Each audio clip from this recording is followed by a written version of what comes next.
વડોદરા શહેરના તરસાલી વિસ્તારમાં આવેલી મનોકામના સોસાયટી 1માં મકાન નંબર 20માં તસ્કરો ત્રાટક્યા હતા.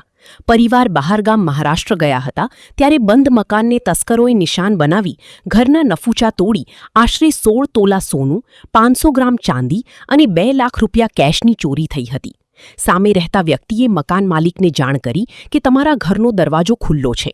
જોતા ચોરી થયું હોવાનું જાણવા મળ્યું હતું, જેથી મહારાષ્ટ્રથી તેઓ તાત્કાલિક ઘરે આવીને જોતા મકાનમાં સામાન વેરવિખેર હતો.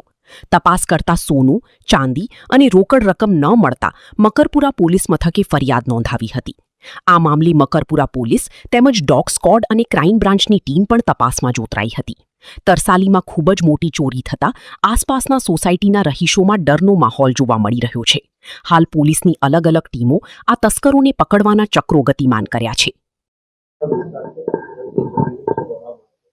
અમે તરસાલી વિસ્તારમાં રહીએ છીએ. મનોકામના સોસાયટીમાં અમારા ઘરે ચોરી થયેલ છે.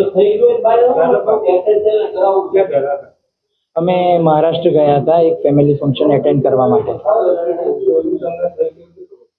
અમને અમારા ઘરની સામે રહેતા સોસાયટીના સભ્યએ અમને કોલ કરીને જાણ કરી હતી.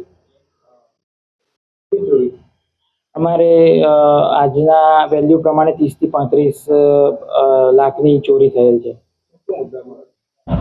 સોનાની અમારે 15 થી 16 તોલું સોનું હતું, 500 ગ્રામ ચાંદી હતી અને 2 લાખ રૂપિયા રોકડ રકમ હતી.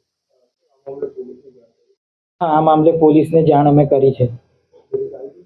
હા, પોલીસ જે તે સમયે આવી હતી.